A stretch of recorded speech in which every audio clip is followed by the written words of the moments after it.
Welcome, Money Mart. 안녕하세요. 돈 파는 가게 대표 사원 김강주입니다. 요즘 유튜브가 난립니다. 바로 화폐개혁 때문인데요. 심지어 어떤 방송에서는 마치 이 화폐개혁 때문에 나라가 망할 것 같이 이야기합니다. 온갖 공포와 걱정과 두려움을 쏟아내기도 하는데 그 방송을 듣는 분들은 아무것도 못하겠다 이렇게 하소연을 합니다. 사람의 심리가 걱정스럽고 두렵게 이야기하는 것에 귀를 기울이게 되어 있거든요. 그래서 오늘은 아무도 말하지 않는 화폐개혁의 진실, 반드시 합니다. 이 반드시 한다라는 제목으로 함께 준비해 보았습니다. 자, 방송 준비가 참 힘들었습니다. 아마 돈 파는 가게 여러 영상을 만들면서 이번처럼 힘들었던 적이 없었지 않나 하는 생각이 드는데 몇 가지 이유가 있습니다. 첫 번째, 이 화폐 개혁은요, 경제보다 정치적인 변수가 더 많습니다. 어쩔 수 없습니다. 그러다 보니까 여러 가지 생각해야 할 것들이 많고 또 고려하고 체크해야 될 것들도 많았기 때문에 방송 준비가 어려웠습니다.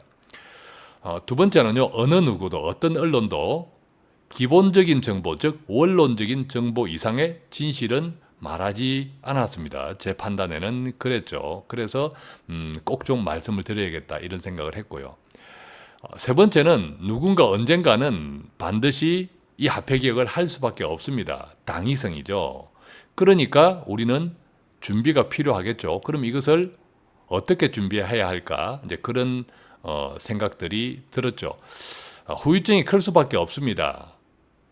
좋든 나쁘든. 그러다 보니까 이 후유증은 모든 사람에게 큰 영향을 끼치는데 아무래도 물론 큰 돈을 가진 사람에게 더 영향을 끼치겠지만 심지어 우리 서민, 전세 자금밖에 없는 분들한테도 이 화폐 개혁은 영향을 미칩니다. 그러니까 이 화폐 개혁을 제가 이 영상을 준비하면서 참 광범위하게, 그리고 뭐 돈을 많이 가진 분들은 또 그분들대로, 또 당장에 빠듯한 전세금밖에 없는 분들은 또 그분들대로 생각을 해봐야 하고 어떻게 준비해야 될까 또 연구해봐야 하고, 심지어 이것은 정치적인 또 변수도 더 많고, 또 어떻게 하든지 간에 후유증은 클 수밖에 없기 때문에 상당한 많은 준비가 필요했죠.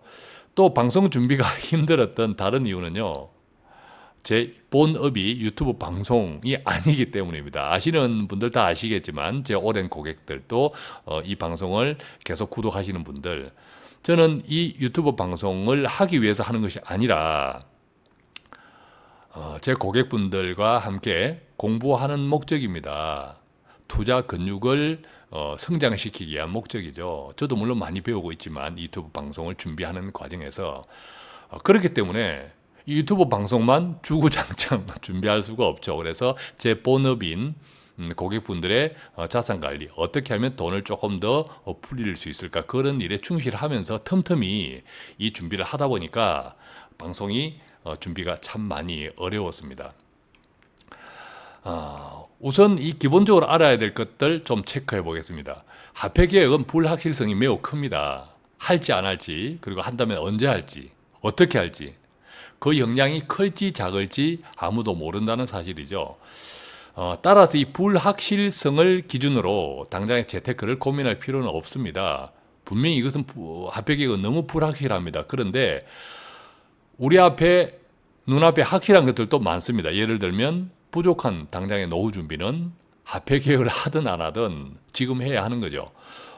최근 주식 시장 오릅니다. 괜찮지 않습니까? 그죠? 이때 또 투자해야 합니다. 그러니까 우리 눈앞에 확실한 것들을 준비해야 하는데 이 화폐 개혁의 불확실한 것에 우리가 사로잡혀 있다 보면 지금 할 수 있는 것조차도 못합니다. 그러면 되겠습니까? 안 되겠습니까? 당연히 안 되는 거죠. 자, 화폐 개혁은 모든 사람에게 영향이 있습니다. 아무래도 이제 부자일수록 영향은 크겠지만 아까 말씀드렸던 대로 서민에게도 영향은 있습니다. 따라서 우리는 지금 할 수 있는 재테크에 먼저 집중을 해야 합니다. 왜냐? 이 불확실한 것보다는 확실한 것부터 먼저 준비해야겠죠. 그렇지만 이 화폐 개혁은 굉장히 큰 영향이 있기 때문에 만약의 경우를 조금 대비하는 정도로 이 화폐 개혁을 생각하고 또 적용해 보면 어떨까 싶습니다. 자, 오늘 이 방송은요, 좀 시간이 길어질 수 있습니다. 저도 준비는 했지만 막상 방송 시간은 얼마일지 저도 알 수 없습니다. 해봐야 알겠죠. 그만큼 이 화폐 개혁은 반세기가 넘도록 처음 하는 것이기 때문에 나라 전체 경제에 큰 영향을 주고 듣는 모든 분들에게 크든 작든 영향을 줍니다. 더구나 정치적인 목적까지 같이 어쩔 수 없이 결합되기 때문에 시간이 조금 길어질 수 있으니까 듣는 분들께서 자기 형편껏 뭐 2배속으로 들으시든지 또 끊어두었다가 또 이어 들으시든지 알아서 하시고, 한 번에 듣고 완전히 이해하겠다 또 이런 생각도 하지 마시고 반복해서 듣고, 그러면서 이 화폐 개혁에 대한 종합적인 이해 또 자기 자신에게 어떻게 적용될 것인지 이해하는 것도 생각을 잘 정리하는 계기가 되면 좋겠고요. 두 번째는 아무래도 이 화폐 개혁은 정치적인 이야기가 조금 들어갑니다. 하다 보니까 정치에 민감하신 분들, 제발 돈 파는 가게 댓글에 정치는 좀 달아주지 않으면 좋겠습니다. 댓글에. 돈 파는 가게는 정치 채널이 아니라 경제, 투자, 재테크 채널입니다. 돈은요, 좌도 우도 없습니다. 그냥 돈일 뿐이죠. 제 고객들 가운데도 아주 보수인 분도 있고 아주 진보인 분도 있습니다. 10년 이상 동안 이어를 하면서 참 다양한 분들이 제 주변에 있습니다. 그러니까 저는 그냥 돈 이야기를 제 생각과 정직하게 말씀드릴 수밖에 없다. 이 점 꼭 좀 기억해 주시고, 이 방송 말미에 혹시 이 화폐 개혁과 관련되어서 자신의 자산 관리에 좀 영향이 있겠다 싶은 분들, 이 방송 말미에 바로 상담 신청하는, 컨설팅을 신청하는 클릭, 오른쪽 우측에, 방송 이 끝부분에 오른쪽 우측에 느낌표 부분 마련해 두었으니까 그거 클릭하면 바로 또 신청할 수 있다는 것도 좀 알아두시고요. 자, 본격적으로 시작하기 전에 구독자시면 좋아요 클릭하시고, 잊어버렸죠. 그 다음에 아직 단골이 아니신 분들이라면 구독하기 클릭부터 하시고 함께 좀 나누면 좋겠습니다. 한 1초, 2초, 3초 저희 돈 파는 가게 인서트 또 방송 나오고 다시 찾아뵙겠습니다.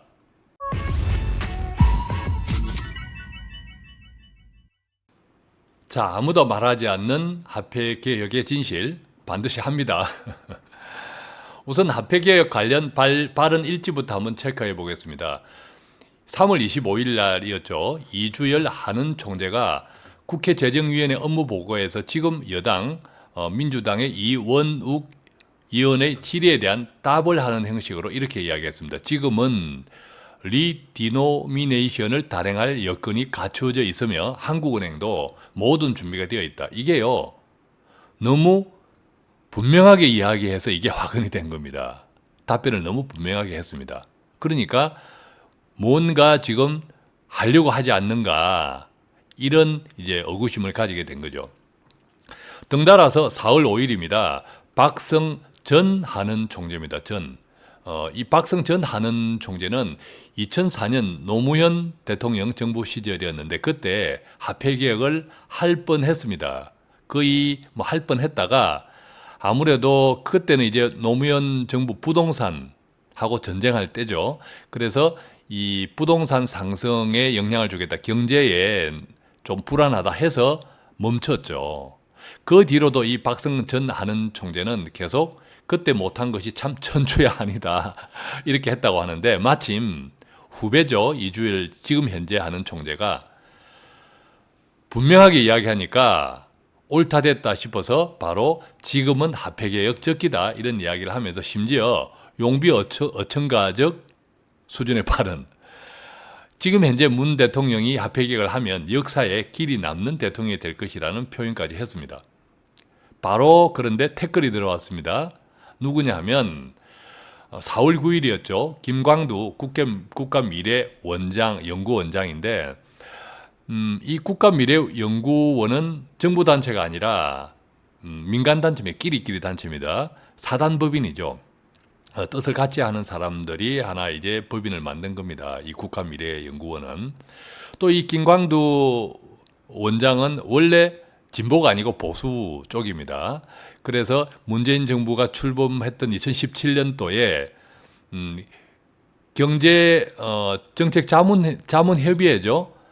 의장은 대통령이고 부의장으로 이제 선임되었던 분인데 이게 뭐 서로 빡자가 많겠습니까? 틀리겠죠. 경제의 큰 틀에서는 이제 출범하는 정부가 보수 쪽 이야기를 들을 수가 없죠. 그래서 티격태격 하다가 나왔습니다. 나오고 지금은 이제 국가미래연구원이라는 사단법인을 운영하고 있는데 이런 이야기했습니다. 화폐개혁. 이런 헛소리가 왜 나오나? 이런 루머는 한은 총재, 즉 이 이야기를 분명하게 했던 이주일 한은 총재가 걷어들여야 될 것, 즉 해소해야 할 것이라고 이제 이야기를 했죠. 그 다음에 이제 이주일 총재가 다시 거둬들입니다. 했던 말을 다시 거둬들이는데 4월 18일입니다. 리디노미네이션, 발음도 어렵네요. 계획 전혀 없다. 지금은 경제 변동성도 심하고 우리 경제가 불안하게 짝이 없기 때문에 지금은 현안에 집중해야 될 때다.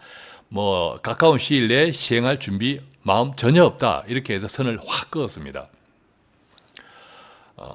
지금까지 이제 뭐 이주일 총재가 이야기했고 또 결론은 4월 18일 날 이주일 총재가 주워 담았지만 자, 이 과정에서 이 화폐개혁에 대한 이슈가 부각되었을 때 비교되는 언론들이 있습니다. 예를 들면 보수 언론들은요, 화폐개혁 그 자체를 반대했습니다. 조금 전에 이제 김광두 미래원장 이분은 보수 측에 대표적으로 그런 이야기를 한 거죠. 헛소리 하지 마라. 이런 쪽들이 주로 화폐개혁 자체를 반대했던 보수 언론 쪽인데 반대로 이 진보 언론 쪽은 좀 달랐습니다. 화폐개혁 그 자체보다는요, 화폐개혁을 어떻게 해야 된다, 시행 과정을 더 많이 이야기했습니다. 뭐죠? 화폐개혁은 묵시적 동의를 했고, 그렇지만 이 화폐개혁을 어떻게 하는 것이 좋겠다라는 쪽들에 더 많은 이야기를 했죠. 그렇게 이제 확연히 화폐개혁에 대한 언론들의 반응도 이제 비교가 되었습니다. 자, 그렇다면 이 화폐개혁에 대한 이슈가 4월 18일 이주일 한은 총재가 다시 주소 담음으로 끝났을까요? 전혀 아닙니다. 이슈는 계속됩니다. 5월 13일 다음 달이죠. 지금 이 방송하는 시점 기준으로 국회 재정위원회에서요. 이 재정위원회는 여야가 같이 있는 거죠. 여야가 같이 이 화폐개혁에 대한 공개정책 토론회를 개최합니다. 계속 이슈는 계속된다. 바로 화폐개혁. 또 지금은 오히려 이 국민들 사이에서 이 화폐개혁에 대한 이야기가 계속 스물스물 더 확대되고 있습니다. 오히려 불안한 쪽으로. 그래서 뭐 돈파는 가게가 이 방송을 심혈을 기울여서 준비한 이유 아까 말씀드렸고요. 자, 아무도 말하지 않는 화폐개혁의 진실 반드시 한다.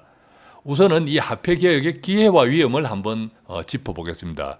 이 화폐개혁은 때와 방법에 따라 언제 할지 어떻게 하느냐에 따라서 그 영향에 또 화폐개혁 후에 그 영향에 따라 가지고 적은 돈을 크게 불릴 수 있는 기회도 될 수가 있고 또 있는 자산조차 크게 까먹을 수 있는 위험도 있습니다. 그러니까 이제 부자는 물론 이런 뭐 전세밖에 없는 서민까지도 또 사업가 고소득 전문인은 물론 열심히 일해도 통장이 빵꾸 나는 월급쟁이 일용직까지 영향은 다 미친다는 겁니다.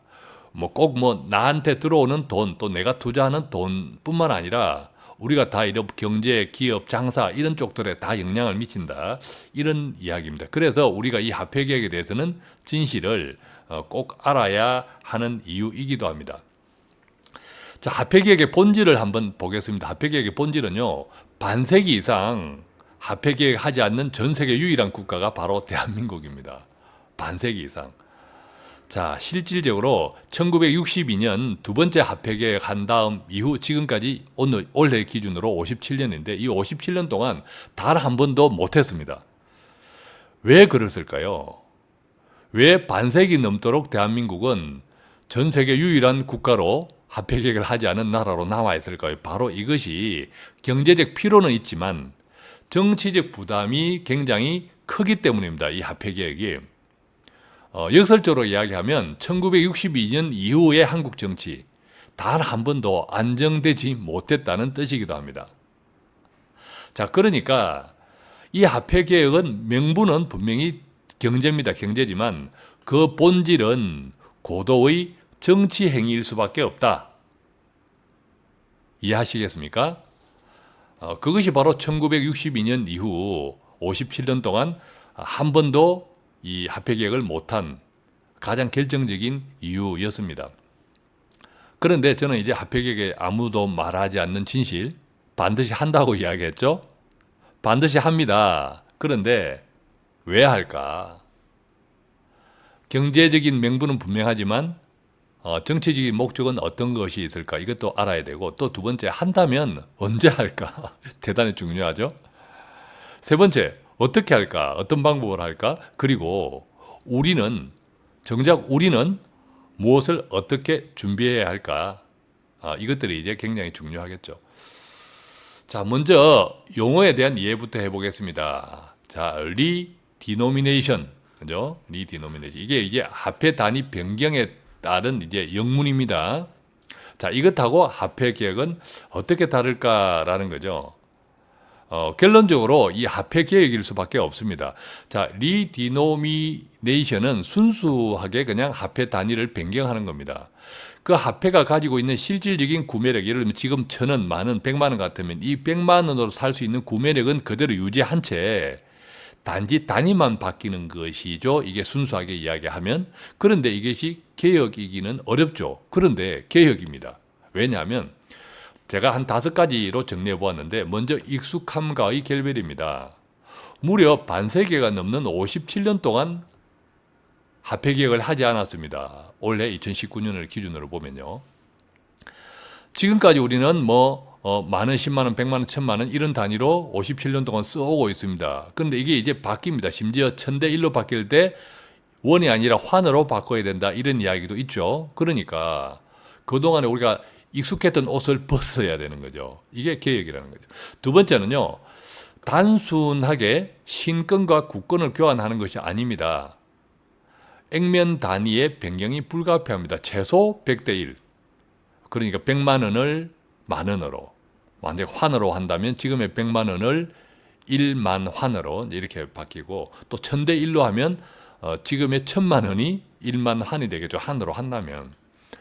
그러니까 이게 이제 엄청난 혼란이 있을 수 있죠. 그러니까 화폐 개혁이고, 세 번째는 화폐 개혁을 하는 신국권 교환을 비롯해서 하는 큰 이유 중에 하나는 바로 불법 은닉 자금, 즉 우리가 지하 경제라 하죠. 이 지하 경제를 양성화하는 또 목적이 있습니다. 바로 부패와의 전쟁인데, 이건 역시도 개혁이라고 하겠죠. 큰 개혁입니다. 이것이 어떻게 또 영향을 미치느냐에 따라서 우리 경제도 큰 차이가 납니다. 마지막 5번째는 이 화폐 개혁이 어떤 목적으로, 예를 들면 순수하게 하는 것은 말할 것도 없고, 심지어 의도를 가지고 하더라도 결국은 그 역량에 따라서, 결과에 따라서 지금 현 정부의 유지, 또 앞으로 예를 들면 진보 정권을 재창출하려고 당연히 목적을 가지고 있죠. 이런 진보 정권의 연장에도 절대적인 큰 영향을 미칩니다. 그러니까 이 화폐 개혁은 아까 말씀드렸죠. 명분은 경제지만 본질은 정치인 이유. 경제적인 이유가 훨씬 많지만 결국 최종적인 목적은 정치하고 맞닿아 있을 수밖에 없다. 이렇게 좀 이해를 하시고, 그래서 이 화폐 개혁이다. 앞으로 저는 화폐 개혁이라고 계속 명칭을 부르겠습니다. 그렇다면 이 화폐 개혁 방법은 어떤 것이 있을까? 기본적으로는 이 화폐 개혁은 뭐죠? 신권과 국권을 익명으로 교환합니다. 익명은 뭐죠? 누구 돈인지 따지지 않고 바꿔준다는 겁니다. 은행에서. 또 교환하는 기간도 장기입니다.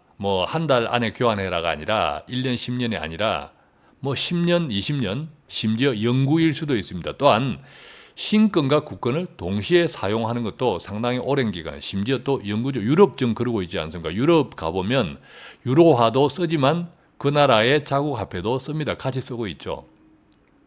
이것이 이제 기본입니다. 그런데 살짝 확장을 해보면,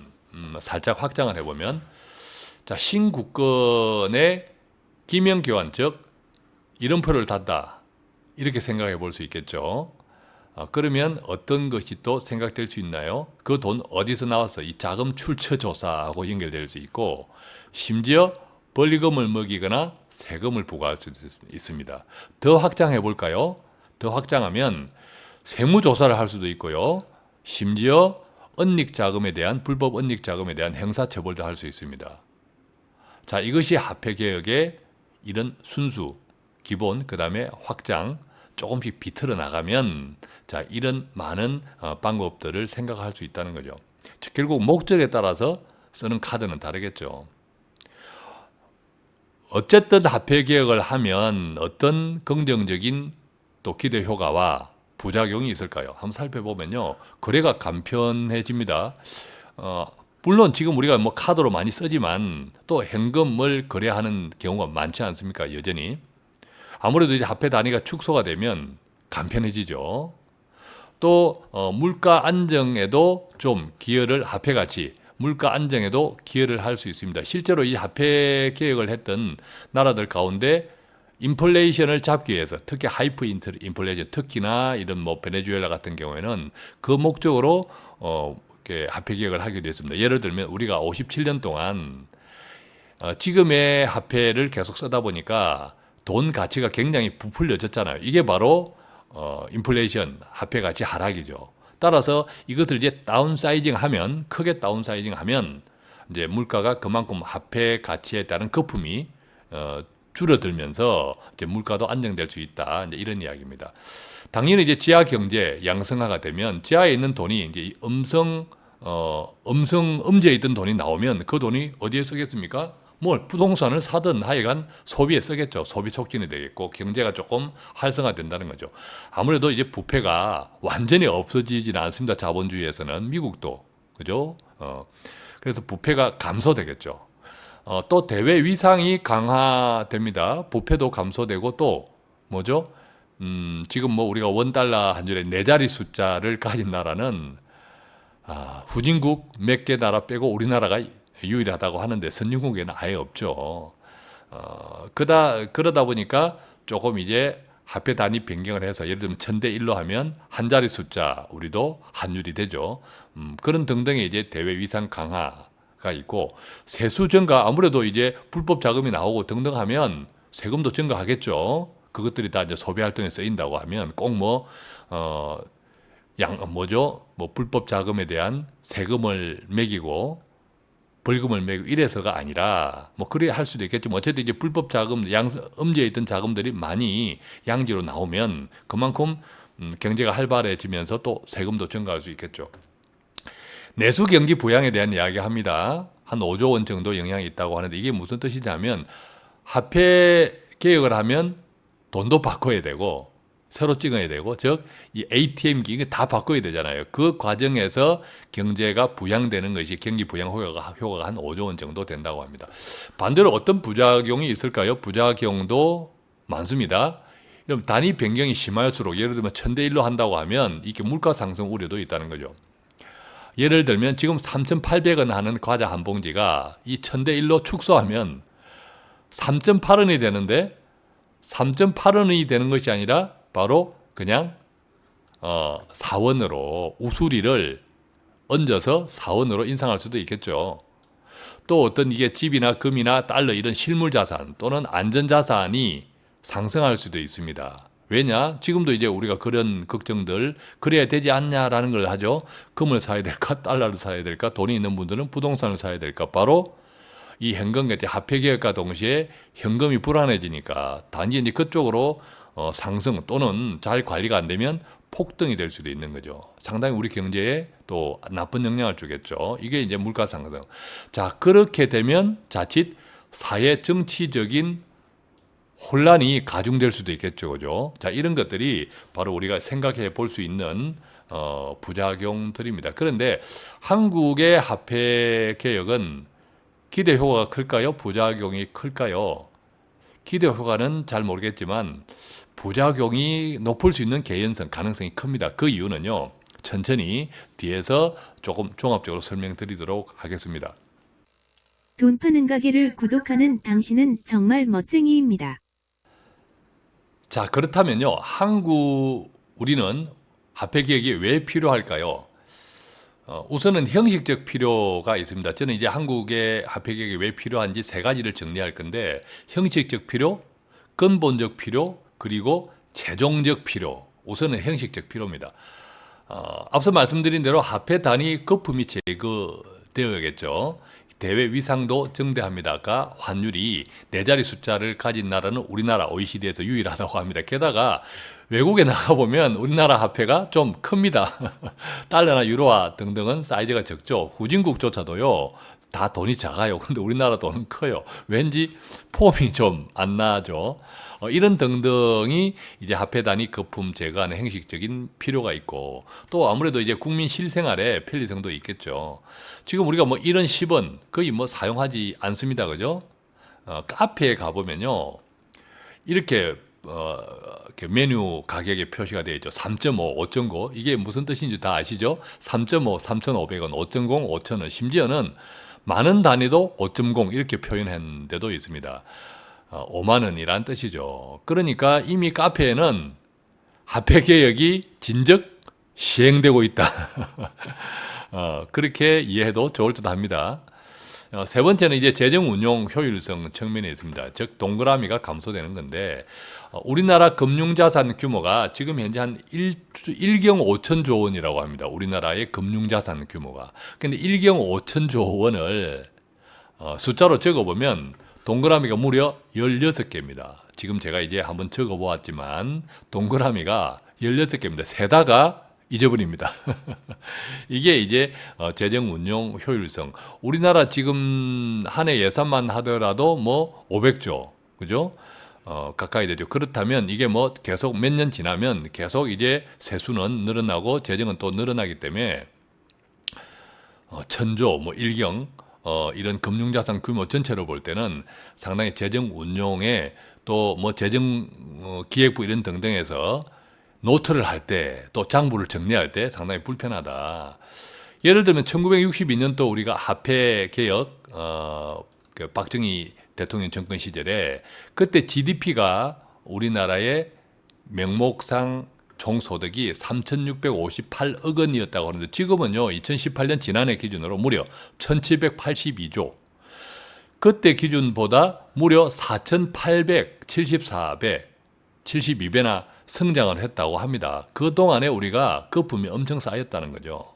자, 이런 것들이 바로 화폐 개혁을 하는 형식적 필요입니다. 두 번째는요, 제가 근본적 필요, 또 최종적 필요 이 세 가지인데, 두 번째는 근본적 필요입니다. 근본적 필요는 바로 이 인플레이션이죠. 돈 가치 하락. 우리나라가 53년도, 62년도 화폐 개혁을 두 번 했었는데, 이 1953년도에는 인플레이션 돈 가치 하락 목적이 컸습니다. 그때는 전쟁 이후였죠. 자, 그래서 상당히 경제가 뭐 질서가 없고 어수선했죠. 그래서 또 그것이 자칫하면 인플레이션으로 갈 수도 있기 때문에 그런 목적으로 1953년도에는 화폐 개혁을 했습니다. 돈 가치 하락.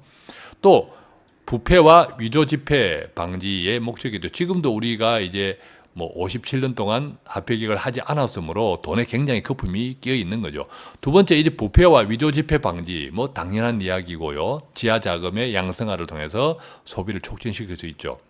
이 지하 자금의 양성화에 관련되어서는 이 부패 지수하고 관련되는데, 2018년 기준 GDP의 한 20% 정도가 지하 자금이다라고 추정을 하고 있습니다. 그러면 얼마일까요? 한 300조 정도. 엄청난 돈이 그 지하에, 그죠? 이렇게 파묻혀 있다는 거죠.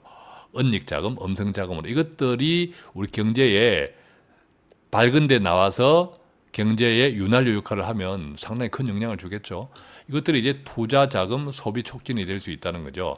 1962년도 이제 두 번째 우리나라의 화폐 개혁은 이런 목적으로 했습니다. 지하의 자금을 양성화시켜서, 그때 우리가 이제 경제 개발을 하는데 돈이 없었죠. 그래서 투자 자금을 음성 자금을 끌어내어서 좀 이제 만들어 봐야겠다. 그런 목적이 있었습니다. 1962년도에 화폐 개혁은요. 자, 이것들을 이제 첫 번째, 두 번째를 지금 현재 시점에서 한번 적용해 보겠습니다. 현재 시점에서 적용해 보면 지금은 당장에는 경기 침체로 오히려 물가가 낮습니다. 물가가 낮아지는 것을 걱정해야 되는 지금 시절이죠.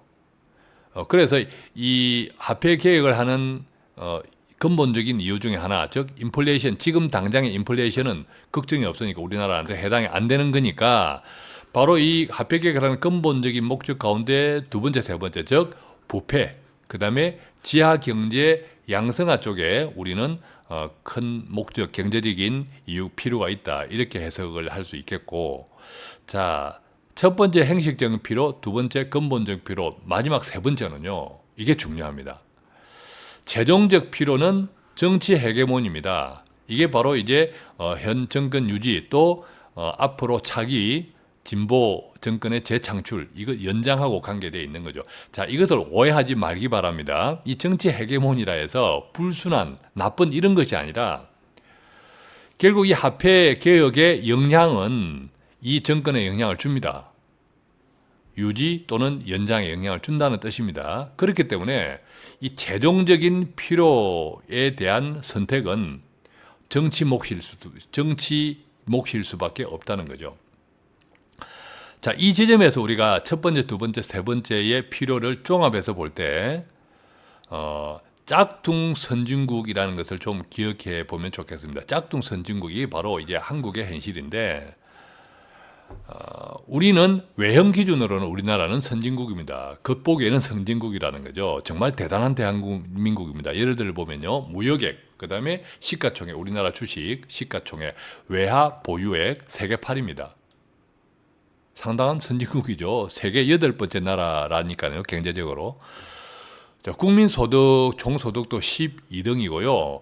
심지어 이제 30K 50M, 이게 뭐냐 하면 인구가 5천만 명 이상인 나라 가운데서 1인당 국민소득이 3만 달러를 초과한 나라, 이것이 바로 30K 50M 클럽인데, 이것에 대한민국은 7번째로 가입이 되었습니다. 그러니까 얼마나 이게 대단한 나라입니까? 당연히 그냥 세계 10등 아닙니다. 그러니까 선진국이죠. 내용을 들여다보면 아직도 우리는 신흥국 대우를 받고 있습니다. 신흥국. 후진국까지는 아니지만 신흥국 대우. 왜냐? 부정부패와 지하경제 규모 측면에서 그렇습니다. 우리나라는 지난 2018년 부패지수가 45등입니다. 전 세계에서. 이 독일의 국제투명성기구, 이제 이쪽에서 매년 발표하는데, 지난해 기준 우리나라는 부패지수가 45등입니다. 그러니까 경제 측면에서는 10등 이내인데 이 부패지수 측면에서는 45등, 상당히 큰 차이가 나죠. 그래서 이 짝퉁 선진국이라고 합니다. 자, 그렇다면 이 짝퉁 선진국, 지금 불안한 3만 불 시대의 위험과 기회를 한번 살펴보면요, 지금은 세계 경제가 대전환하는 때입니다. 4차 산업혁명, 각국에서 연락에 지금 4차 산업혁명을 치닫고 있습니다. 굉장히 경제가 바뀌고 있죠. 패러다임 자체가 바뀝니다. 또 지금 우리가 미중 무역 전쟁으로 단순하게 이해하면 안 됩니다. 바로 미중 패권 전쟁, 이 패권 전쟁이, 지금 미중 무역 전쟁은 패권 전쟁의 일환인데, 이 결과에 따라서 미래에 엄청난 영향을 줄 수밖에 없습니다. 특히 우리 동북아 지형도, 정치, 경제적 지형도 마찬가지고요. 또한 지금은 세계 경기 10년 호황이 종료가 되었고, 지난 글로벌 금융위기 이후 지금은 이 좋게 갈까 또 나쁘게 갈까 기로에 서 있는 전환점입니다. 알다시피 미국 연준에서 출구 전략, 이제 금리 인상을 멈추었습니다. 출구 전략을 추진을 중단을 했고, 제가 신버블이라고 말씀드렸던 것처럼 시장의 유동성 계속 늘어나고 돈이 늘어나고 있습니다. 그래서 한국의 주식도 경제는 오히려 나쁜데 연초 이후 계속 상승하는 이유, 저는 유동성 때문이 크다라고 이야기 드렸고, 유럽은 여전히 지금 어지럽습니다. 브렉시트 아직 해결 안 되었죠. 등등으로 세계 경제는 대전환기에 있습니다. 자, 이때 이 짝퉁 선진국이라는 한국의 입장은 현실은요, 세계 경제가 그나마 순항을 하면 선진국으로 대우를 받습니다. 그러니까 외국 자금이 대거 유입이 되는데 반대로 이 세계 경제가 불안하면 오히려 신흥국으로 인식이 됩니다. 그래서 위험하죠. 위험한 나라 신흥국이 되니까 외국 자금이 대거 이탈합니다. 지난 2018년도가 그랬죠. 위험하니까 세계 경제가 불안하니까 한국은 선진국이 아니라 신흥국으로 인식이 되고 외국 자금이 대거 이탈했죠. 즉 금융 변수 변동성이 굉장히 커진다는 겁니다. 따라서 이 대한민국 이 화폐 계획은요, 진짜 선진국으로 나아가야 하느냐 대한민국이, 아니면 지금 현재와 같이 짝퉁 선진국으로 아슬아슬하게 있어야 되느냐. 이 화폐 개혁 이슈의 이 경제적 본질은 바로 이 지점입니다. 정말 진짜 선진국이 되어야 하는지, 쏙까지, 끝뿐만 아니라 쏙까지, 아니면 지금처럼 불안한 짝퉁 선진국으로 계속 가야 하는지, 이것이 화폐 개혁이 갖고 있는 경제적 본질이라는 거죠. 당연히 대전환기, 지금과 같은 대전환기의 세계 경제에서 짝퉁 선진국, 대한민국의 선택은 길은 정해져 있습니다. 어떻죠? 위험을 줄이고 기회를 높이려면 외형상 이 선진국에 걸맞는 부패 척결이 필요합니다. 당연히 지하 경제 양성화도 필요하고, 또 이 화폐 단위를 변경함으로써 이 쏠림 현상도 이제 축소해야겠죠. 외국들은요, 끊임없는 화폐 개혁을 합니다. 왜냐하면 자본주의는 이 불법 은닉 자금 지하 경제가 많고 적음의 문제만 차이만 있을 뿐이지 자본주의는 다 지하 경제가 있습니다. 그래서 외국들은 끊임없는 화폐 개혁을 통해서 계속 이런 지하 자금을 바깥으로 끌어내는 작업들을 하죠. 미국과 일본 이런 선진국들조차도 2000년 이후 신권을 발행하고 국권 교환을 통해서 계속 지하 자금을 끄집어내었습니다. 대신에 이제 리디노미네이션, 즉 화폐 단위 변경은 없었죠. 그렇지만 한국은 이 화폐 단위 변경이 불가피할 수밖에 없다는 거죠. 자, 우리 한국은 1962년 이후 57년 동안 단 한 번도 화폐 개혁을 하지 않았습니다. 그러니까 엄청 거품이 끼어 있죠. 그 덕분에 지하 자금도 되기가 참 어려웠죠. 계속 이제 쌓여왔다는 거죠. 부패 지수 개선이 없는 이유이기도 합니다. 따라서 이 화폐 단위 변경을 통한 신권 국권 교환은 필연적이다, 어쩔 수 없다라는 거죠. 뭐 이제 외국들, 선진국들처럼 화폐 단위 변경이 없이 신국권만 교환을 통한 지하 음성 자금의 양성화가 아니라 한국은 어쩔 수 없이 화폐 단위 변경을 통한 이런 신국권 교환이 필수적이다라는 거죠. 자, 그렇다면요. 자, 이런 이제 필요는 이게 정리를 하셨죠. 문제는 이제 정말 할까라는 거죠.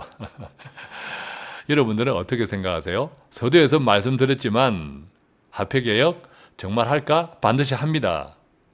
왜냐하면요, 세 가지 때문에 그런데, 첫 번째는 우리가 아까 형식 조건, 또 근본 조건, 또 최종적 필요를 세 가지 살펴보았는데, 형식 조건은 이미 충분합니다. 화폐 개혁을 해야 하는 형식 조건은 충분하기 때문에 10년, 2004년, 15년 전에도 화폐 개혁을 할 뻔했고, 또 이 화폐 개혁은 끊임없이 계속 제기됩니다. 2015년 박근혜 정부 시절에도 화폐 개혁에 대한 이야기가 있었습니다. 그래서 이 형식 조건은 충분하다. 누군가 언젠가는 반드시 해야 한다는 거죠. 형식 조건은 충분하다. 두 번째, 근본 조건. 근본 조건도 성숙되어 있습니다. 자, 짝퉁 선진국이 아니라 제대로 된 선진국으로 가야 되죠. 부패 청산, 그리고 지하 경제 양성화. 특히 이것들은 현재 문재인 정부의 정치 또 정책 방향과도 일치합니다. 그러니까 바로 근본 조건도 성숙되어 있다는 거죠. 자, 세 번째, 마지막으로 살펴볼 것이 바로 최종적 필요인데, 이게 정치 헤게몬입니다. 결과적으로 이 최종적 필요는 바로 언제 할지, 그리고 어떻게 할지의 최종 판단 기준입니다. 그러니까 첫 번째, 두 번째는 이미 패스, 즉 행식 조건 충분, 근본 조건 성숙, 그렇다면 이제 정치적인 필요, 이것을 어떻게 판단하느냐? 자, 이것만 남았다는 거죠. 그래서 저는 화폐개혁 반드시 한다라는 말씀을 드립니다. 자, 그런데요, 이 정치적인 필요가 결국 최종적인 목적입니다. 이 화폐개혁에. 왜? 그만큼 정치에 큰 영향을 주기 때문인데요. 역설적으로 그 때문에 우리나라가 그동안 62년 화폐개혁 이후에 정치가 늘 불안했기 때문에 화폐개혁을 못했다. 앞에 말씀드렸죠. 그것과 연관지어서 생각하면 좋겠습니다. 다시 말씀드리지만 자꾸 정치적인 목적이 있다 하는 것을 너무 자꾸 나쁜 쪽으로만 몰아가지 않으면 좋겠습니다. 어쩔 수 없는 현상이다. 이렇게 이해하시고요. 자, 그렇다면 이 정말 한다고 할 때 이 정치적인 목적이 있기 때문에 분위기를 띄우는 사람이 필요합니다. 이것을 우리가 이제 나팔수라고 하는데 나팔수는 왜 필요할까? 그 어느 쪽에도 확신하기 힘듭니다. 화폐개혁은 참 정치적인 판단 기준에서 그렇다는 거죠. 이 현재의 정치 경제적 상황이 참 어느 쪽에도 확신하기 힘들기 때문에, 그러나 언제든 할 수 있는 명분 축적이 대단히 중요합니다. 명분을 쌓아야겠죠. 또한 여론 탐색이 필요합니다. 여론은 어떻게, 사람들은 어떻게 생각할지, 그래서 적당하게 치고 빠지는 거죠. 그래서 나팔수는 필요한데, 그렇다고 이것을 청와대가 할까요? 안 되죠. 당장 청와대가 이야기하면 어떤 식으로도 표현하면 큰일 납니다. 될 것도 안 됩니다. 정치적 갈등은 더 증폭될 수 있겠죠. 정부기관이나 한국은행도 안 되더라. 왜? 힘이 없습니다. 그죠? 바로 그냥 힘이 없으니까 기어 들어갑니다. 그래서 할 수 있는 것이 바로 친정부 성향의 전직 관료. 박성전 하는 총재 같은 사람, 그리고 이번에 이제 질의를 했던 바로 이원욱 민주당 의원, 이런 국회의원들이 할 수 있는 거죠. 부담이 없고요. 또 전문성까지 갖췄습니다. 예를 들면 박성전 하는 총재는 실제 뭐 할 뻔해서니까 대단한 전문성이 있죠. 물론 15년 전의 이야기지만, 이원욱 민주당 의원 지금 여당에서 이런 이야기를 해서 좀 이제 화폐개혁이 도화선이 되었다라고 하는 건 또 오해하지 않길 바랍니다. 2015년도에도요. 그 당시 새누리당 박명재 의원도 화폐개혁 이야기를 했습니다. 그런데 2015년도에는 어땠습니까? 부동산이 집값이 많이 깔아앉았던 때죠. 그래서 집값을 띄우기 위해서 그 이후에 어떻게 빚내어 집 사라 이렇게 했죠.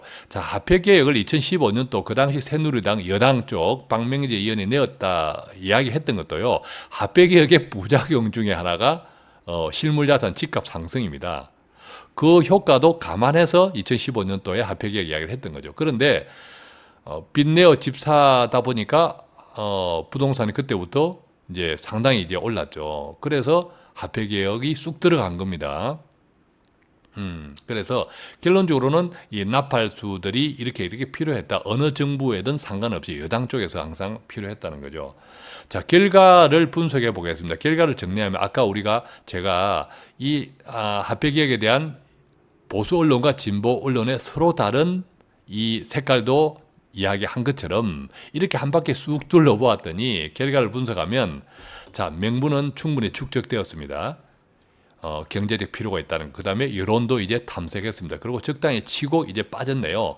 판단은 끝났습니다.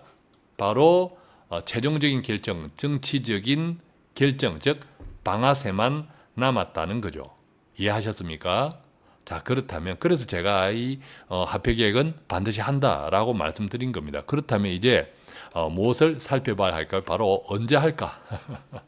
중요하죠. 언제 할까? 자, 지금이 좋다. 박성전 하는 총재는 이렇게 이야기했습니다. 이 세 가지를 이야기했는데, 지금 뭐 물가 인상 상승에 대한 부담이 없다. 지금 오히려 물가가 떨어지니까. 그 다음에 두 번째는 경기가 침체되어 있으니까 이 화폐개혁을 통해서 내수를 부양할 수 있다. 지하자금도 양성화되면서 소비도 촉진되고, 화폐개혁을 돈을 바꾸고 ATM기 등등의 여러 시스템을 바꾸는 과정에서도 결국 내수가 부양된다. 이런 이야기. 그 다음에 화폐 단위 변경은 순기능이 아까 살펴보았던 훨씬 많다. 이런 이야기를 했는데, 자, 이런 것들은 상당히 좀 원론적입니다. 또한 이런 이야기도 했는데, 박성하는 총재가 화폐개혁은 큰 업적이기 때문에 역사에 길이 남는 대통령이 될 수 있다. 참, 자, 원, 투, 쓰리 언제 할까? 지금 하는 게 좋다라는 이 이야기도 상당히 원론적이었지만 심지어 용비 어천가 수준까지 곁들여 있는 정도죠. 좀 이제 구체적으로 좀 들어가 보면 이렇습니다. 결론은 정치적인 판단이 최종 결정을 하겠죠. 즉 봉황의 뜻이 중요하다는 겁니다. 최종의 필요. 봉황 어디입니까? 어딘지 아시죠? 이 봉황의 참뜻은 무엇일까요? 자, 이렇게 정리해 볼 수 있겠죠. 경제 부흥되고 경제가 좋아지고 이 화폐개혁이 집권 연장, 즉 진보 정권 재창출에 도움이 되면 당연히 합니다. 반대로요, 두 번째, 경제를 망치고 집권 연장에 도움이 방해되면 안 하겠죠. 세 번째는요, 1번도 2번도 애매할 때, 이 1번도 2번도 어느 쪽에도 확신이 없을 때, 믿져야 본전일 때 할 수 있습니다. 그렇지만 이 3번의 가능성은 좀 약합니다. 그 이유는 이따가 설명드리겠고요. 자, 정리해보면 이렇습니다. 경제적 위험에도 불구하고 집권을 유지하거나 또 진보 정권 또 계속 연장이 가능하다고 판단이 되면 할 수 있다는 거죠. 물론 이제 화폐개혁 당시에 좀 지지율이 높아야 된다라는 또 당위성 조건은 있습니다. 사실은 이제 가상화폐 우리가 이제 비트코인 사태 폭등하고 했을 때 그때가 적기였다라는 후회도 있습니다. 왜냐하면 그때는 문재인 정부 초기였고 그러니까 상당히 지지율도 높았죠. 그런데 이 가상화폐까지 터졌으니까 사태까지 터졌으니까 이 그때 화폐 또 이 화폐 기획을 통해서 이 가상화폐를 둘러싼 이 지하 경제 이것도 조금 이제 양성화시킬 이런 여러 가지 것들을 좀 이렇게 토끼몰이를 할 수 있었던 것이 이 가상화폐 폭등 당시였습니다. 그것을 놓쳤다 이런 말도 있습니다. 또 이제 경제가 바닥이고 지지율도 엉망이어서 2판, 4판, 합의 6판 이 모험을 통한 반전이 필요할 때 할 수도 있겠죠. 그런데 이것은 저는 뭐 가능성을 아주 뭐 별로 생각하지 않습니다. 왜냐하면 지지율하고 막상 선거 국면에서 내가 찍는 것하고는 다릅니다. 그죠? 미워도 다시 한번 이런 게 있잖아요. 지금의 지지하고 선거 국면에 가서 내가 찍는 것은 다를 수 있기 때문에 또 우리나라는 진보와 보수가 정말 팽팽합니다. 팽팽하기 때문에 이렇든 저렇든 지금 나쁘다고 해서 선거 국면이라고 할 때 나쁘다고 해서 어떤 의미에서는 상당히 모험적인 화폐개혁을 들고 나오기는 상당히 어렵다라는 생각이 들기 때문에 어느 정도 확실성이 있을 때 하지 않겠냐 이런 생각이 듭니다. 자, 그렇다면요, 이 화폐개혁을 할 수 없는 상황은 어떤 경우일까요? 화폐개혁을 할 수 없는 상황은 믿져야 본전이 아닐 때입니다. 1도 아니고 2도 아닌 어중간한 상황인데 이것을 이제 복습을 다시 한번 해보면 앞에 페이지에 있었지만 자, 믿져도 본전이라는 것은 어떤 거죠? 화폐개혁을 해도 뭐 그 영향에 따라서 상관없이 정권 유지나 연장이 정권 재창출이 가능하다는 뜻인데 경제적 위험에도 불구하고 집권 유지나 정권 재창출이 가능하다고 판단될 때 이때는 좀 지지율이 좀 높아야 되겠고 또 경제가 바닥이고 지지율도 엉망이어서 2판, 4판, 합의 6판 모험을 통한 반전이 필요할 때인데 이때는 가능성은 좀 약합니다. 어쨌든 화폐개혁을 할 수 없는 상황은 믿져도 본전이 아니라고 판단될 때도 또 경제가 바닥이고 지지율도 엉망이어서 2판, 4판 모험을 통한 반전이 필요한데 하기 힘들 때 결국 이제 화폐개혁을 할 수 없다. 즉 다시 정리하면 화폐개혁은 결과적으로는 어느 정도 확신이 있을 때 정권 유지나 재창출에 확신이 있을 때 할 수밖에 없는 이슈다라고 하겠죠. 자, 그래서 이렇게 정리할 때 그럼 구체적으로 언제가 적기일까? 저는 이렇게 좀 생각을 해보았습니다. 만약 화폐개혁을 한다면 한 세 가지 지점, 첫 번째 지점은요, 진보 정권이 재창출된 다음 그 이후, 그 직후입니다. 바로 2022년도에 이제 차기 정부가 시작됩니다. 그러면 차기 정부 시작하고 한 2023년 그 안에, 그 이내에 할 수 있겠다. 왜냐하면 모든 이제 정부 초창기에는 지지가 높죠. 그게 진보가 됐든 보수가 됐든 지지가 높습니다. 그렇기 때문에 이제 화폐개혁을 할 수 있는 이제 여건이 될 수 있죠. 아마 제 생각에는 만약에 진보 정권이 아니라 보수 정권이 차기 정부에 들어서도 이때 할 수 있습니다. 왜? 이 화폐 개혁은 진보 보수를 떠나서 상당한 필요성이 있기 때문이죠.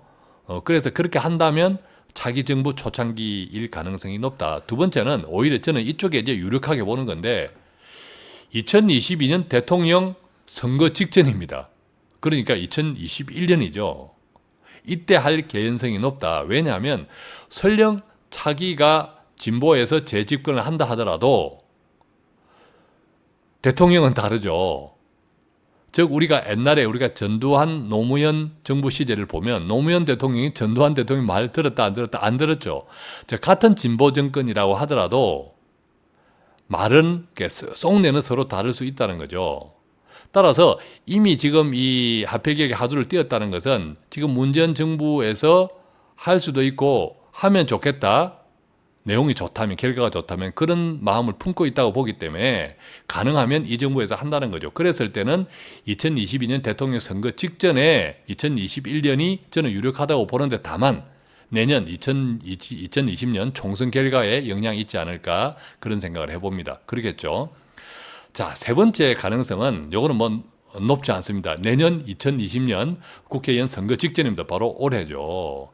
즉 지금처럼 뭐 경제가 바닥이고 지지율도 바닥일 때 이것이 계속 지속될 때 반전용 카드로 화폐 개혁을 쓰지 않을까라는 생각을 해볼 수 있지만 아까 말씀드린 대로 지지율과 선거는 다르기 때문에 이 모험수는 쓰지 않겠다라는 생각이 들고요. 그래서 두 번째 2022년 대통령 선거 직전 2021년이 가장 유력하다. 다만 내년 총선 결과에 영향을 받지 않을까 이렇게 좀 생각을 해봅니다. 지금 여러분께서는 돈 파는 가게와 함께 하고 있습니다. 자, 그런데 말입니다. 설령 이렇게 생각하더라도 아무도 모른다는 겁니다. 내일일 수도 있다는 이야기인데요. 이렇습니다. 화폐 개혁 성공을 위한 기본 조건은 우선 투명한 절차가 필요합니다. 또 점진적인 과정이 필요하겠죠. 그런데 방아쇠를 당기는 D-Day는 철통 보안, 전격 시행할 수밖에 없습니다. 그러겠죠? 한 달 뒤에 할 거라고 예고하고 하면 될 것도 안 되고 그 결과도 엄청 위험할 수밖에 없겠죠. 그래서 이것은 D-Day를 정하고 철통 보안, 전격 시행을 할 수밖에 없기 때문에 뒤집어 이야기하면 누구나 설마 할 때 시행할 수밖에 없는 불가피성이 있다. 이제 준비 다 되었네, 절차 끝났네 할 때 시행 아니하고 그 과정에서 시행이 될 수 있다라는 것이 바로 이 화폐 개혁이 가진 특수성입니다. 이것을 또한 너무 음모로 이해하지 않으면 좋겠습니다. 이 화폐 개혁이 가진 특히 우리나라처럼 57년 만에 처음 하는 이 화폐 개혁은 당연히 철통 보안, 설마 할 때 할 수도 있는 그런 불가피성이 있다. 이렇게 이해하면 좋겠고 보수 언론들 또 많은 사람들이 이런 이야기를 하는데 경제가 안정적일 때 해야 한다. 이거 정말 잘못된 겁니다. 왜냐하면 이것은 선진국이나 해당이 됩니다. 이 선진국에는 경제가 안정적일 때 대처를 하죠. 그런데 짝퉁 선진국인 한국의 경제에서 참 안정적인 것은 찾아보기 힘듭니다. 그러니까 앞으로 한국 경제를 먼 미래에 이따가 이제 인도 이야기를 할 건데 인도하고 우리가 반면교사로 잘 삼아 보아야 하는데 한국의 화폐 개혁이 경제가 안정적일 때 할 수가 없습니다. 우리나라 경제는 지금 이 상태로 계속하면요 안정적일 시기를 찾기가 참 힘듭니다. 그렇기 때문에 이것은 선진국에 해당한다. 그러니까 우리가 선진국으로 가기 위해서라도 우리 속에 만연된 지하 경제 이런 것들을 양성화시키고 정말 짝퉁 선진국에서 벗어나야 하기 때문에 경제가 안정적일 때 해야 한다는 것은 아니다라는 거죠. 자, 더구나 무려 57년입니다. 반세기 넘게 처음 하는 화폐 개혁입니다. 단순한 신국권 교환에 그치지 않고요. 100대 1, 1000대 1의 화폐 단위 변경까지 해야 합니다. 열린 논의와 토론은 당연하죠. 또 5월 13일 날 국회 기획재정위원회 여야가 다 모인 곳에서 공개정책 토론회도 합니다. 그런데 말입니다. 이 말 저는 잔상에 강하게 남아 있습니다. 이주일 총재가 이런 이야기했죠. 제가 앞서 말씀드렸죠. 너무 분명하게 말을 해서 문제가 되었다고. 준비는 끝났다. 이렇게 이야기했습니다. 이게 제 뇌리에 계속 잔상에 남아 있습니다. 방아쇠는요, 내일 당겨질 수도 있다라는 이야기입니다. 합폐계획 한다면 그러면 어떻게 할까요? 아까 이제 뭐 말씀드렸지만 순수한 합폐개혁이 있습니다. 자, 합폐 단위 변경의 순기능을 최대화하고 경제 활력을 통한 국민 지지를 얻는 것이 바로 목적인데 가장 이상적입니다. 순기능을 최대화하고 순기능, 기대 효과를 최대화하고 후유증을 최소화하는 거죠. 가장 이상적입니다. 우리가 이제 합폐개혁에 대한 정치 헤게모니 음모론으로 이야기할 때 바로 이제 불순한 의도인데 이 목적은 정치적 반대 세력을 제거하는 목적이 있겠죠. 방법은 어떤 방법을 쓸까요? 어떤 카드를 쓸까요? 자금 출처 조사하고 세무 조사하고 또 세금을 부과하고 벌금도 부과하고 심지어 형사처벌도 할 수 있습니다. 자, 이걸 통해서 정치적 반대 세력을 제거하는 훌륭한 카드로 쓸 수 있습니다. 자, 그런데 여러분들은 어떻게 생각하세요? 이렇게 할까요? 못합니다. 자, 불순한 의도 가능성은 저는 전혀 없다고 생각합니다. 왜냐하면요, 1950년대, 60년대의 한국 위상이 지금 아닙니다. 그때는 50년대, 60년대 한국은 세계적으로 어떤 포지션이었습니까? 존재도 없었던 60년대 우리의 수출 항목이라 품목이라 해봐봐야 다 아시잖아요. 가발 그리고 광부들 독일에 수출하고 이런 정도로 근근히 살아가던 나라였습니다. 그때 한국 위상이 아닙니다. 그런데 그 위상하고 지금 2019년, 20년 이 위상은 전혀 다른데 한국은 세계 8위의 경제 대국입니다. 그런데 마치 후진국이나 하는 이런 방법으로 합폐개혁을 하면요, 정치 사회적인 큰 혼란이 일어납니다. 경제적인 파급 효과가 크고 부정적인 이것이 이제 경제 파국으로 갈 수 있습니다. 왜냐, 환율 문제도 엄청 크게 변동할 수 있습니다. 당연히 수출로 먹고서는 한국 경제가 그냥 파국 맞습니다. 촛불이 아니라 햇불이 나옵니다. 왜? 지금까지 진보 정권을 지지했던 사람조차도 경제가 그렇게 뒤집어지면 바로 돌아섭니다. 햇불로 가죠. 정권이 붕괴되는 것 시간 문제입니다. 그러니까 이것 다 이 역량 청와대 정부의당 다 알고 있습니다. 이것은 뭐 아주 기본적인 이야기죠. 기본적인 시나리오입니다. 이대로 가면 이렇게 가면 저렇게 된다는 것은 이것을 하겠습니까? 할 수가 없습니다. 이것은 너무 우리가 오바한 생각이라는 거죠.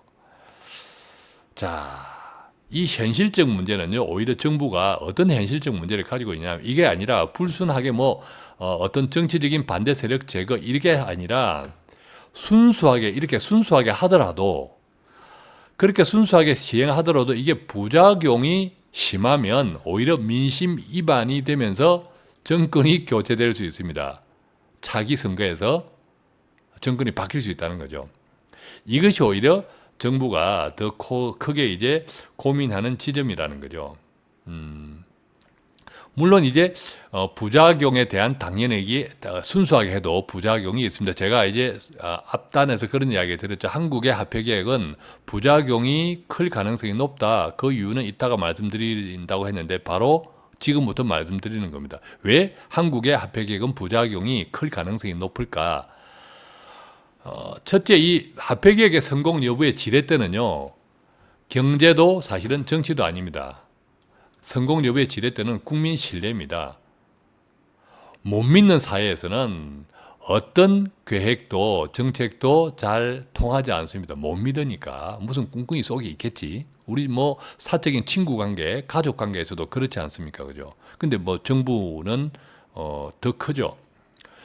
자, 우리가 얼마나 못 믿는 사회냐, 또 부정부패가 많이 심하냐, 선진국 가운데서 예를 들면 그렇습니다. 2018년 국가별 부패지수가 국제투명성기구 독일에서 발표한 것을 보면 전 세계적으로는 45등입니다. 경제 기준으로, 외형 기준으로 8등, 10등 안에 드는 한국이 이 부패지수는 45등인데 OECD 국가 가운데서는 30등입니다. OECD 국가 35개국 가운데는 30이니까 거의 최하위 수준이죠. 사회적 신뢰지수는 어떨까요? 26.6%에 불과합니다. 이게 무슨 말이냐면 사회적 신뢰지수 26.6%니까 4사람 가운데 1사람 정도 믿는다는 거죠. 4사람 가운데 3사람은 우리 못 믿습니다. 이게 우리의 지금 신뢰지수입니다. 덴마크하고 비교해 볼까요? 덴마크는 우리하고 또 정반대입니다. 74.9%니까 덴마크는 4사람 가운데 3사람은 믿습니다. 한국은 4사람 가운데 3사람은 못 믿습니다. 그러다 보니까 이제 갈등 지수도 꽤 높습니다. 사회적 갈등, 정치적 갈등.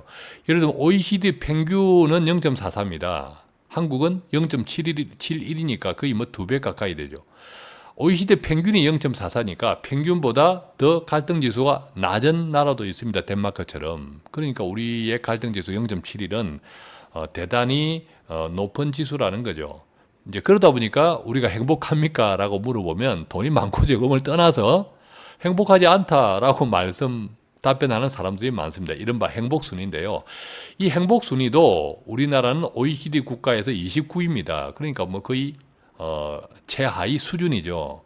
심지어 청년들에게 묻습니다. 행복합니까? 아니요, 행복하지 않습니다. 청년들의 행복지수는 OECD에서 꼴찌 수준입니다. 이것이 바로 우리 한국의 화폐개혁이 참 부작용이 많을 수밖에 없는 이유다라는 거죠. 자, 그래도 화폐개혁을 해야 합니다.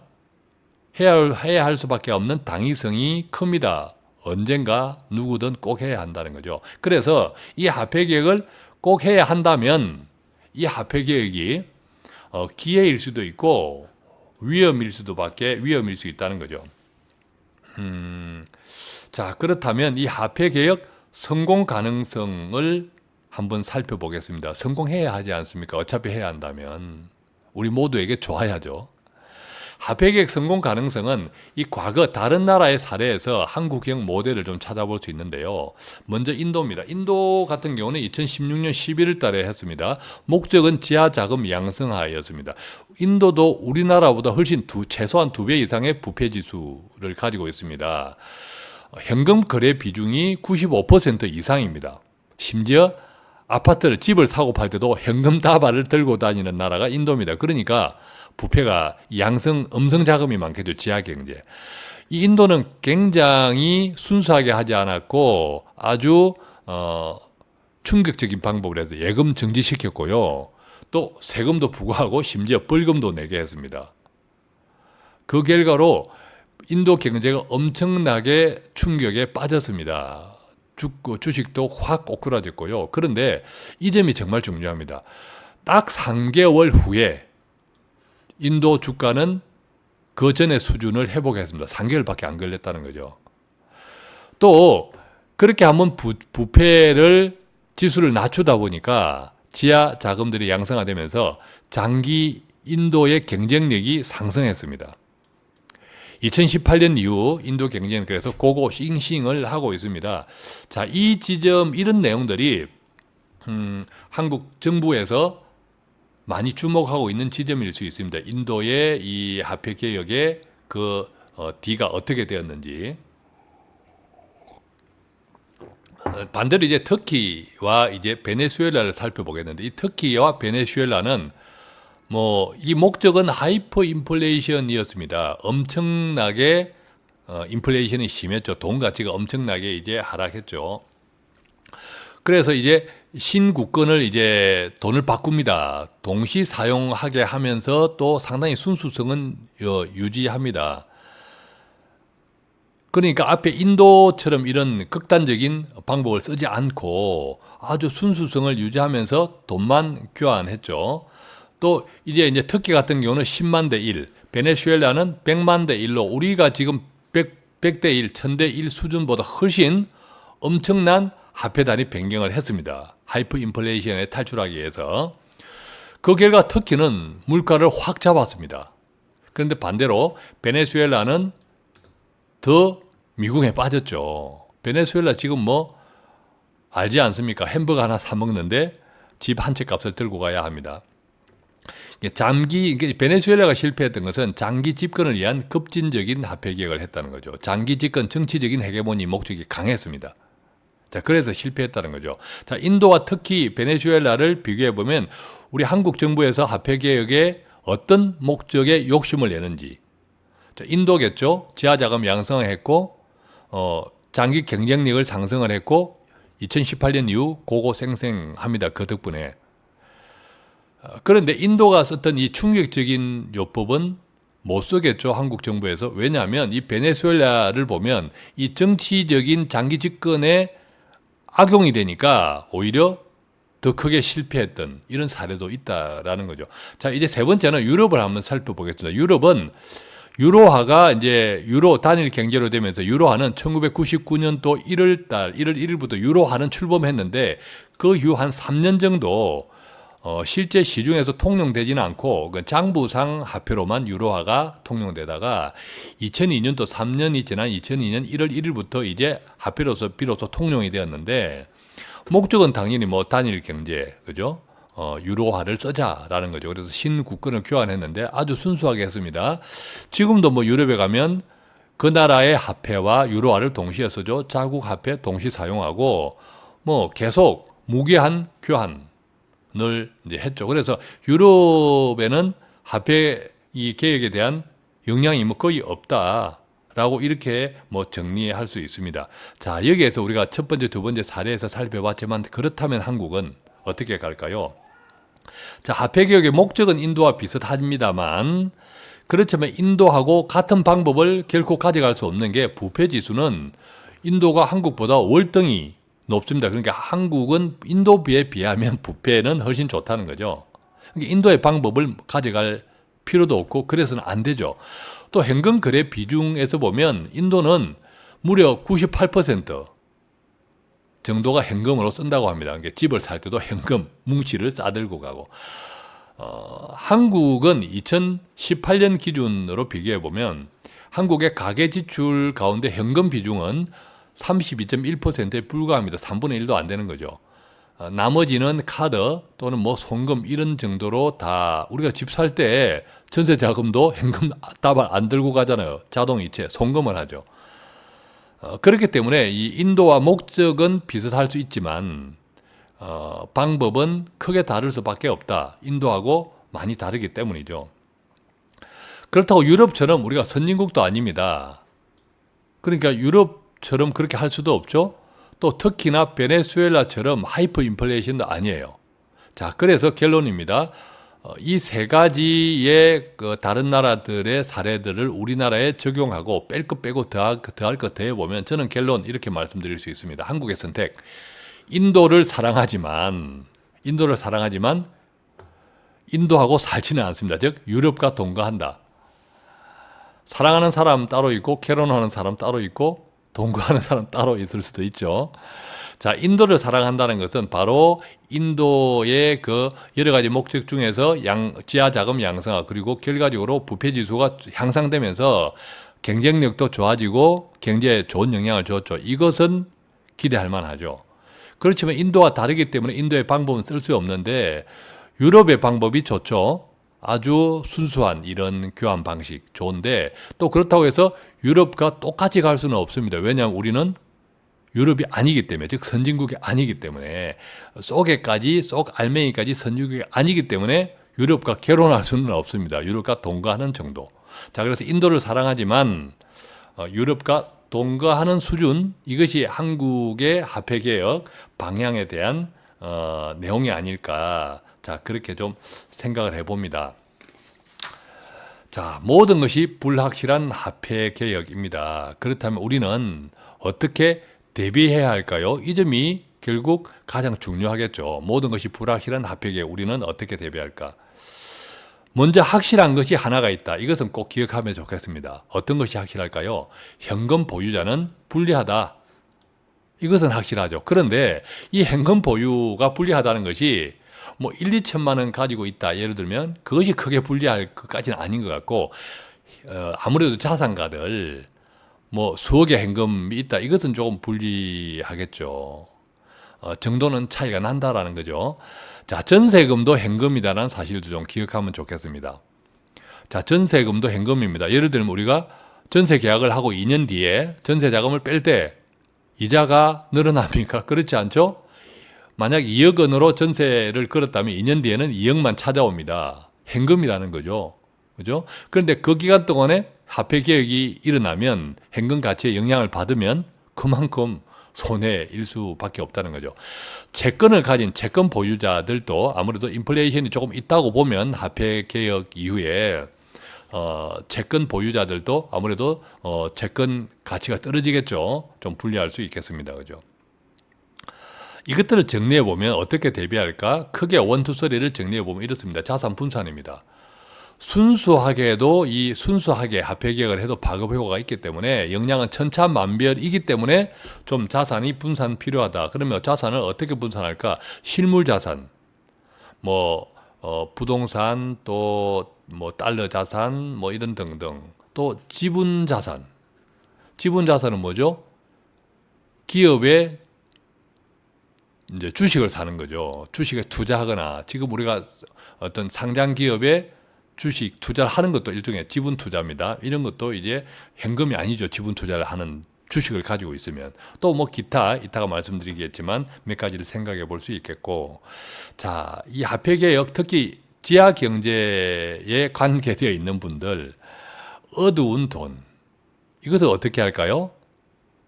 생각은 있지만 사실은 방송용으로는 좀 부적절하니까 패스하고. 자, 이제 한 가지씩 한번 살펴보겠습니다. 부동산입니다, 먼저. 부동산은 아무래도 이 화폐 개혁 전에는 불안감으로 쏠림 현상이 있을 수 있습니다. 지금도 이제 그런 생각들을 하시는 분들이 있죠.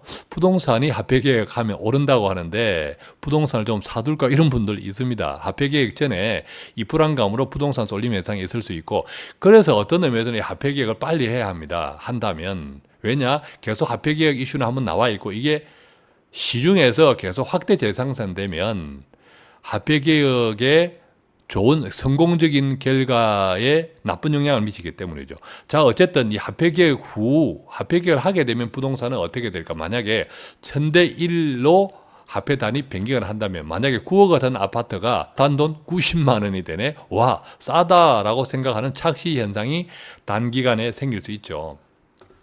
또 9억 5천만 원 아파트가 95만 원 이러면 아까 우수리 빼고 그냥 한 100만 원으로 할 수 있다는 거죠. 사실상 5천만 원이 급등하는 셈이 있는데, 그래서 생각해 보면 이 부동산 가격에 영향은 주겠지만 영향이 있다면 2, 3억짜리 아파트가 아니라 아무래도 한 10억 이상의 아파트, 비싼 아파트에 영향을 주지 않을까 이런 생각이 듭니다. 왜?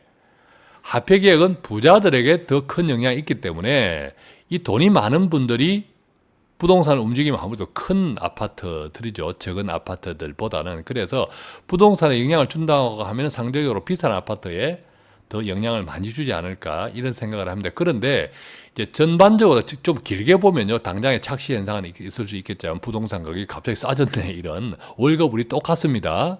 자, 그래서 조금 길게 보면 이 부동산 가격은 PIR이라고 하죠. 즉 소득 대비 주택 가격 비율에 영향을 받습니다. 그래서 길게 보면 결국은 우리 소득 대비 주택 가격 비율에 좀 수렴되지 않겠냐. 화폐 개혁 이후에 시간이 갈수록 그런 생각이 들고, 이런 생각도 해봐요. 최근에 부동산 억제 정책을 보면 양도세, 보유세 등으로 사실은 부동산으로 돈 벌 수 있는 기회를 많이 차단하고 있죠.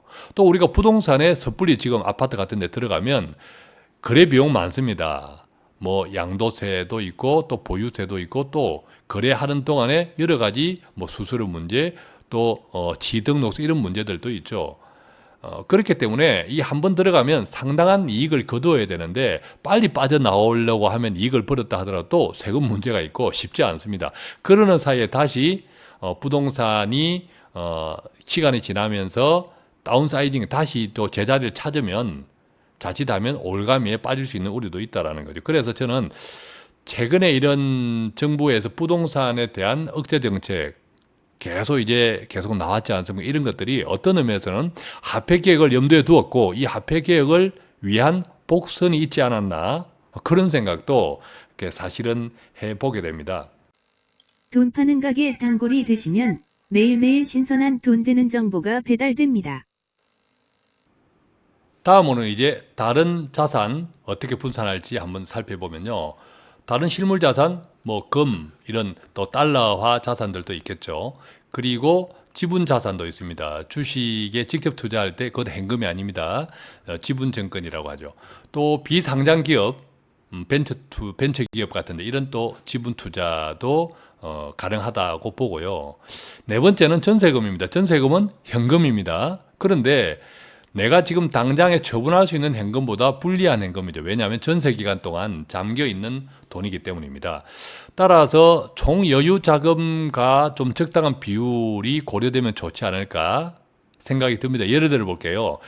여유 자금 10억 원이 모두 전세금이라면, 그러니까 뭐 사실 여유 자금이 아닌데 내가 가진 현금 자산의 전부가 전세금으로 들어가 있다면, 만약의 경우 화폐 개혁이 있다고 할 때 어떤 게 대처하기 힘들죠.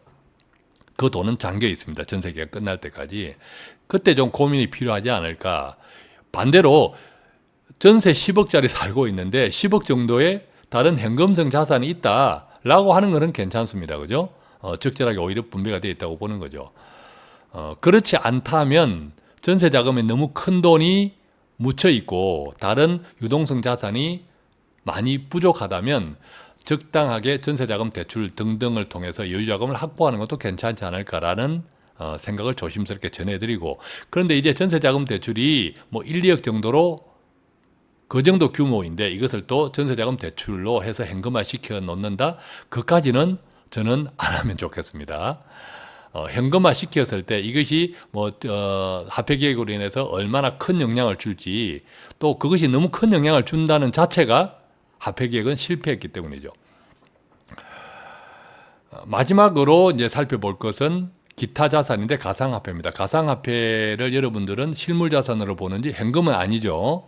또 가상화폐에 대한 신뢰성에 대한 판단도 해보시고, 어쨌든 이제 생각은 다를 수 있지만 가상화폐, 특히 비트코인 같은 경우에는 조심스럽게 또 어떤 분산 차원에서 고려해 볼 수 있는 대상은 아닌가. 그렇다고 제가 누누이 말씀드리지만 이 가상화폐 가지고 뭔가 인생을 고쳐보겠다, 자, 이런 생각까지는 안 하면 좋겠습니다. 그냥 포트폴리오 차원에서 조금 정도 관심을 가져두는 정도, 뭐 그 정도 선에서 좀 생각을 하면 좋겠고요. 자, 지금 제가 화폐 개혁에 따른 자산 분산 이야기하면서 큰 틀에서 정리해 보면 이렇습니다. 바로 화폐 개혁에 대비하는 지혜로 시소 전략을 말씀드리겠는데, 시소는 뭐죠? 우리가 어린이 놀이터에 한쪽이 기울면 한쪽이 솟구치는. 자, 이것은 자산 분산을 통해서 한쪽의 손실을 다른 한쪽의 이익으로 상쇄하는 전략입니다. 그러다 보면 자칫 더 초과 이익도 기대할 수 있는데, 어떤 우리가 화폐 개혁의 영향은 뚜껑을 열어봐야 알기 때문에 그때 내가 가진 자산 중에 어느 쪽에 조금 손실이 있다면 반대쪽 다른 포지션을 가지고 있으면 그쪽의 이익으로 상쇄하고 또 어떻게 하느냐에 따라서 초과 이익도 낼 수 있겠다. 이런 전략이 바로 시소 전략입니다. 그런데 가장 중요한 것은 지금 나오는 것처럼 몰빵하지 말라는 겁니다. 우리가 화폐 개혁을 너무 몰두해서 이때 한번 인생 고쳐보겠다 이런 분 없기를 바랍니다.